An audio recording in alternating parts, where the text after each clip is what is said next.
Welcome to our Tuesday evening Touch of Torah with Rabbi Barry Silver and Congregation Va-Dor. Tonight we're going to be speaking about the Torah Parsha Exodus VAYIKRA, and we're going to start off with a little video and just a 3-minute video, and hope you enjoy it, and then we'll have our discussion right after. So here we go.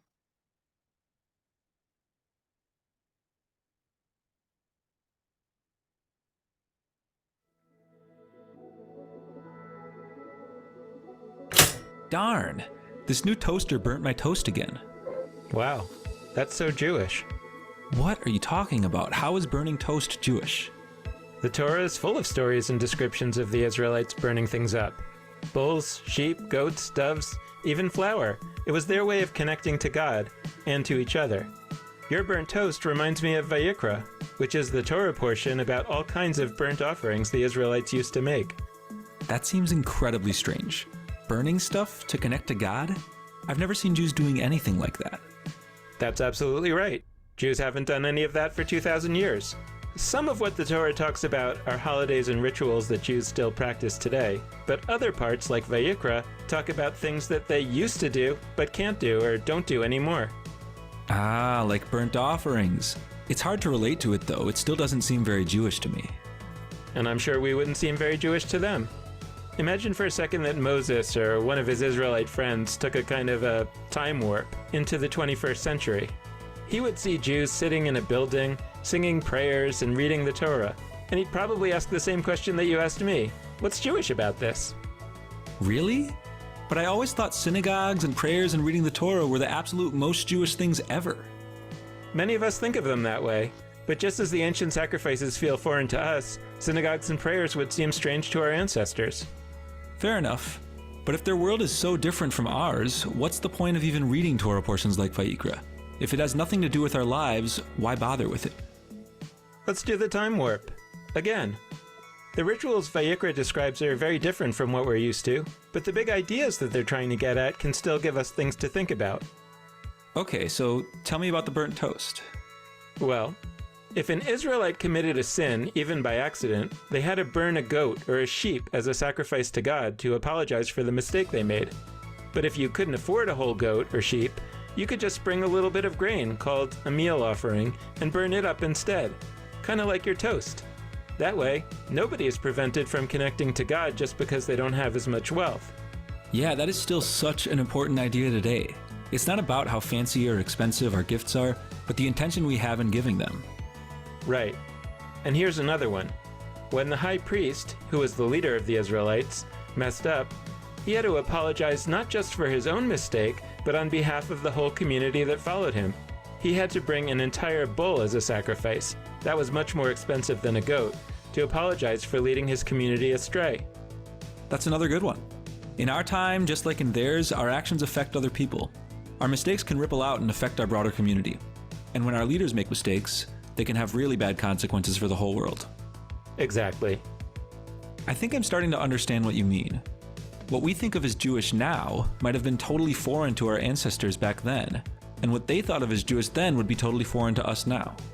But the connection is that the key ideas and values still resonate today, even the burnt offerings. We just need to translate them a bit.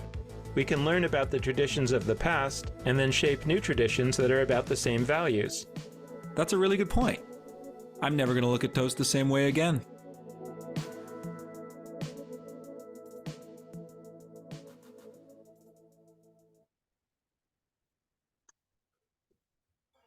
Okay, Well, Rabbi. before I share my thoughts, I'd like to hear everybody else's thoughts on it. Maybe we can Go go ahead, down the Val. line. I'm a really good Jew because I burn about everything.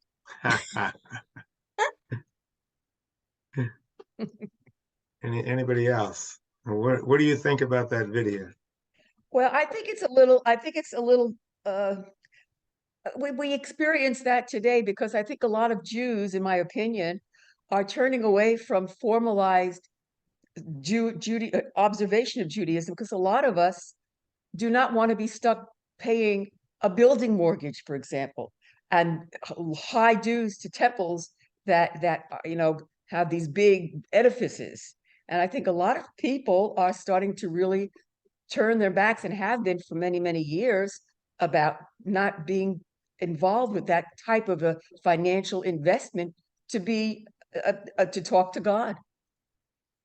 That's true. On the other hand, the synagogues that get the most people are the fancy, beautiful, big synagogues. They get lots of people. Now, many of them are empty, but many of them, people flock to them because it's a beautiful building. So, who else? Mabry, go ahead. All right, let me unmute you. Okay. Yeah, we can hear you. All right. So, Rabbi, the video is the video having meaning that the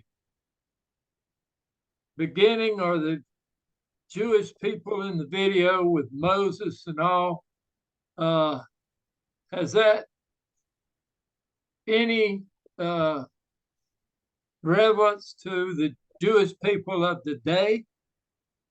I mean, if you're a Jewish person, whether you were back in the early times or whether you are now, because see, I don't understand all of it. I'm a Southern Baptist like Joe Scarber, but I'm trying to learn about the Jewish traditions.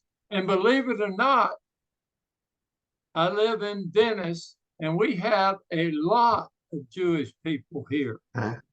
Okay, we have Catholics are probably the biggest, but I would say Jewish people are right up there at the top.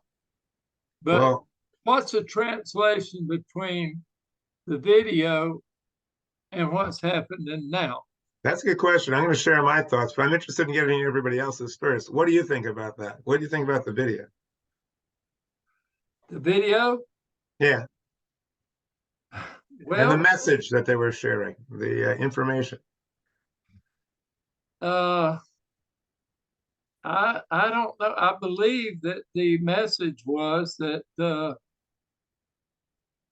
Jewish people in them days were doing things, sacrificing different animals, but now that's different. Yeah. Am I correct or wrong? All right. Well, I'll share my thoughts. First, I want to give everybody else a chance. Anybody, Alan, Gloria, you want to share some thoughts on your reaction to the video?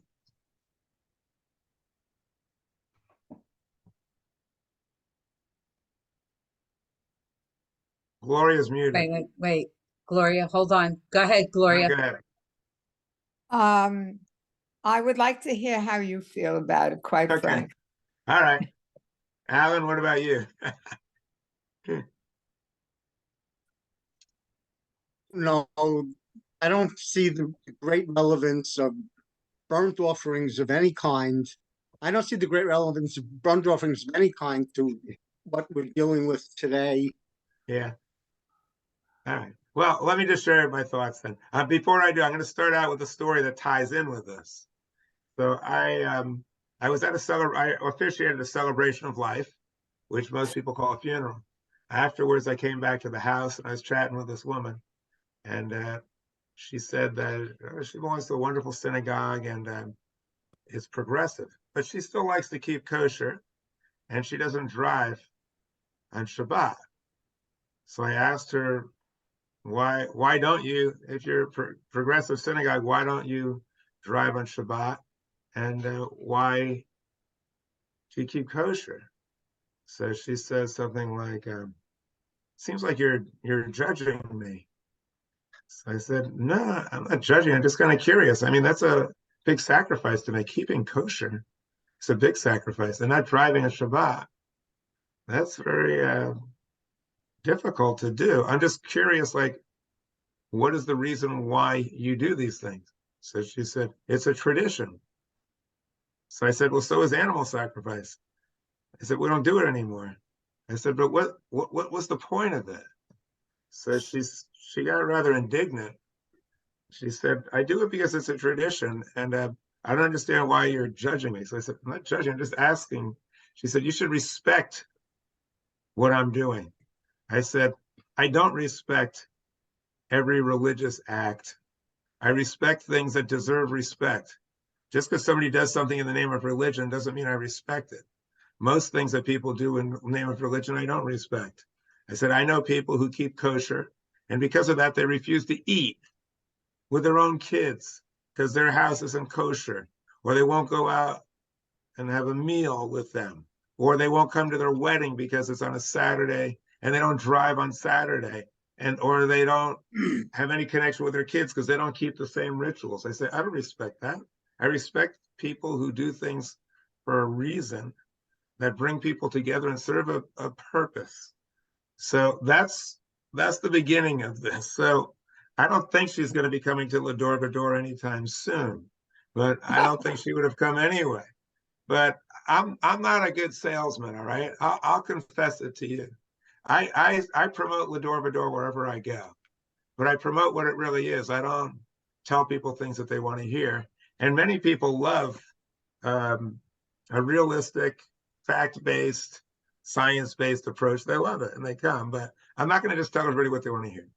So now we go to this passage here with the animal sacrifices. This video was made by people who are of the Orthodox bent. Okay? And they have a bias. What's the bias? Well, first of all, they said people in the old days used to burn stuff. Okay, I take great offense at that. They didn't burn stuff. They burned animals. After they slit their throat and the blood spilled on the altar, and then they burned them. I take great offense when you call sentient animal life stuff. And I take great offense when you don't pass judgment upon what they were doing. They thought they were doing the right thing. They thought God required of this, but they were engaged in animal cruelty. Now, the Orthodox can't see that, or most of them don't, because it was ordered by God, so it must be good. Couldn't be cruel, couldn't be wrong, couldn't be bad, because God ordered it. See, I don't see it that way. I don't see God ordering it. I see people being confused and misguided and doing things that they thought was right and it's wrong. If you're of a rational mind, you think, what am I doing today that I think God requires of me? Or I think my religion requires, what am I doing today that maybe it's not such a good thing, but I can't see it because I think I'm being ordered, or I think that's my tradition, or I think I'm supposed to do it. Just like they, thousands of years ago, were doing what they thought was right, maybe we're doing what we think is right. And in 2,000 years, they'll look back at us and say, these guys are idiots. Or like, well, how would they do that? So that's the lesson to me. The lesson to me is, are we doing things for good reasons? Or are we doing it because we think that's what some God wants us to do, or a tradition wants us to do? Or do we have a good reason for doing it? The other thing I pick up from this, which also is, I guess it shows its Orthodox bias. What the video is showing graphically is that what we do today has evolved so much and changed so much over time, it's virtually unrecognizable back in the day of Moses. That should lead any rational person who's actually looking at the situation to see, you know what? Those Reformed Jews are right. The nature of Judaism is change. It's always evolving. We don't even recognize it. So if I'm practicing orthodoxy, which means the right teaching, under a fiction that Judaism is monolithic and doesn't change, under the fiction that I'm going to preserve Judaism the way it used to be in the old days, and I'm not going to change anything, I'm going to keep it like it is, that's not Judaism. Judaism is change. But also, the video fails to explain the nature of the change. Saying, oh yes, we've changed so much you don't even recognize it. Well then, if that's the case, what is Judaism then? And I think maybe somebody asked this question then. Why do we, I think maybe, why are we reading about this stuff? How is this Jewish? What's the connection between that and what we're doing today? Or is there none? Is it just that we went from that to something totally different and there's no connection at all, and we have no connection with our ancestors? That would be a terrible thing, I think. If we viewed what they did as radically different, and there's no connection, there's no evolution from one to the other, then reading the Torah is a waste of our time. So what is the connection? Well, sacrifice means to make holy. What they were doing is they were trying to get closer to God. They saw God anthropomorphically. And it wasn't just Jews. All the ancient cultures. There's sacrifice going on in virtually all the ancient cultures, and usually animals, and often people. And there's things in the Torah that lead us to believe that human sacrifice is part of our ancient tradition, maybe before there was a Judaism, with Isaac almost being sacrificed by Abraham. And then God says, no, maybe you used to do this, but we don't do this anymore. That's not right. And so you see the evolution of Judaism. So what was the point of it back then? Well, ancient people saw people getting slaughtered left and right. Diseases, famine, earthquakes, fire. They didn't know what caused these things. They just figured it's all God. God must be mad. He must be an angry God because he does all these violent things. He must like blood. Well, if he wants blood, then let's give him some other people's blood or some other animal's blood, and that'll satisfy his bloodlust. And then he'll be full. He'll be hungry. He won't be hungry anymore for our blood. So if you look at the Torah reading for this week, Leviticus 1, it goes into gruesome, grisly detail about how to sacrifice all these different animals, birds, cattle, and goats, and pigs. And then at the end of each verse where it says different animals that you sacrifice for different reasons, it says this. And I'll read you a little of the grisly part so you get the idea. So you think I'm not. It's entrails and legs. That's the guts.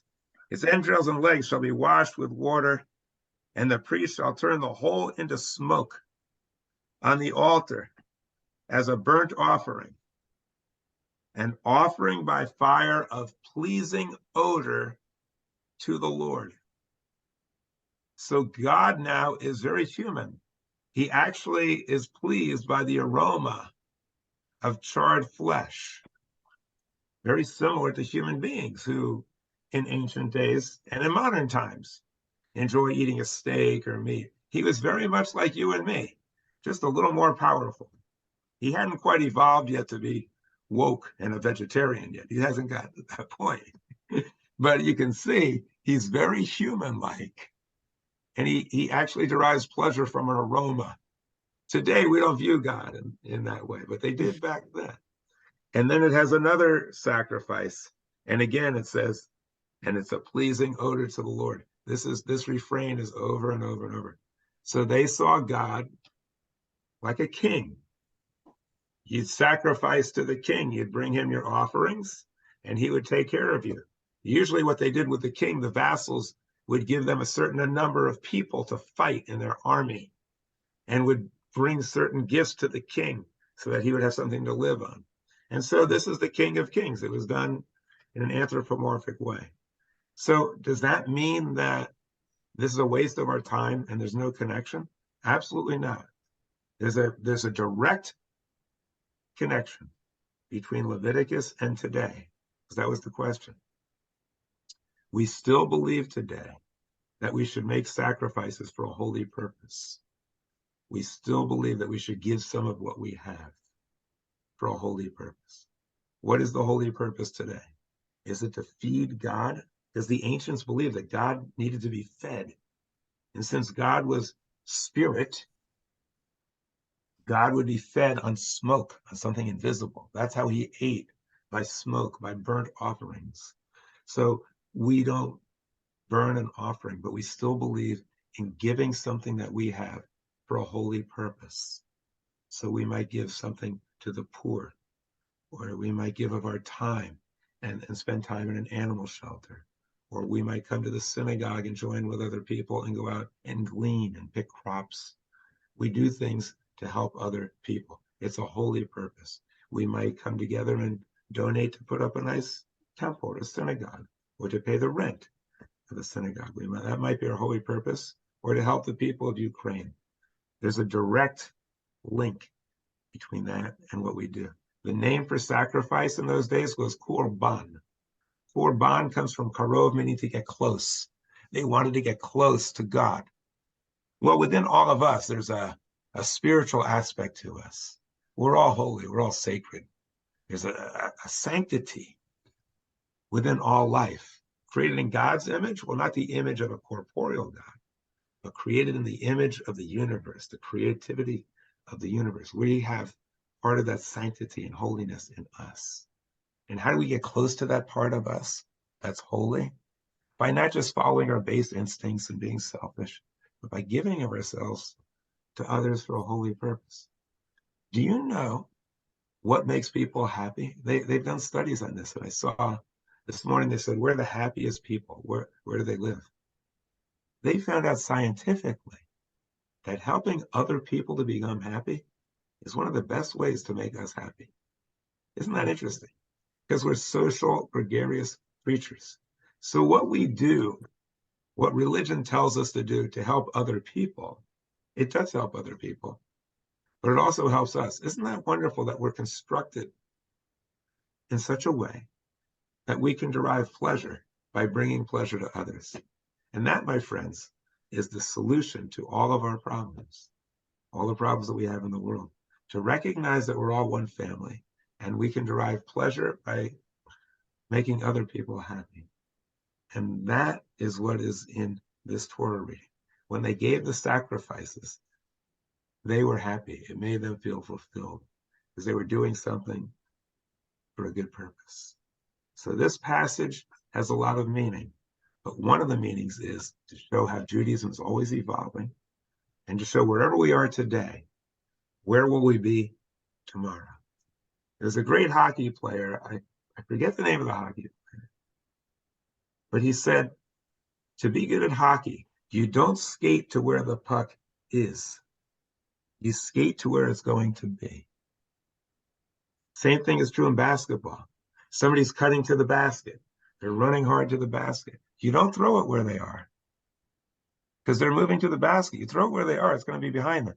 You throw it to where they're going to be, and then they get the ball and they put up the layup. Same thing in religion. We don't practice a religion to be where we are today. Where are we going? How are we evolving? How are we changing? What's the Judaism of tomorrow? How can we improve? Let's aim for that, because this passage shows us that we've always been changing. And even though now we think we're pretty smart and pretty sophisticated, and compared to them we are, hopefully we're going to continue to change and evolve and to grow. Va-Dor says we're building the Judaism of tomorrow today. It sounds like a big claim, but if you approach religion rationally and realize that you can evolve, you can evaluate where we are today and see where should we be tomorrow. So our goal is to connect with the past, to understand the present, to prepare for the future. And it was Wayne Gretzky who said it, came back to me now.